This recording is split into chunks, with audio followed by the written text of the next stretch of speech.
Ang DOTR iginit na duman daw ho sa tamang proseso at naging transparent naman ang naging takbo nga ho ng privatization sa NAIA. Brigada Jigo Boy Custodio, ibrigada mo! Brigada! Live report! Muling ipinagtanggol ni Transportation Secretary Vince Dizon ang public-private partnership ng pamahalaan at ng San Miguel Corporation para sa operasyon ng Ninoy Aquino International Airport. Iginiit ni Dizon na naging transparent ang proseso na gabay mismo ng Asian Development Bank.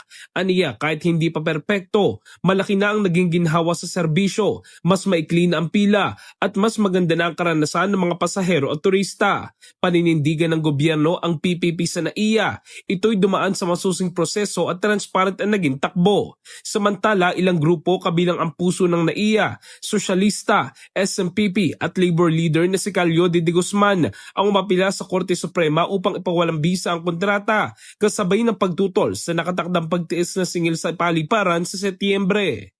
In the heart of changing lives, ako si Brigada Jigo Custodio ng 105.1 Brigada News of Manila, The Music and News Authority. Kada balita nationwide. Ang bahaging ito ay hatid sa atin ng Standout ES4 Capsule. Simulang tuparin ang pangarap ng iyong anak. And stunting now,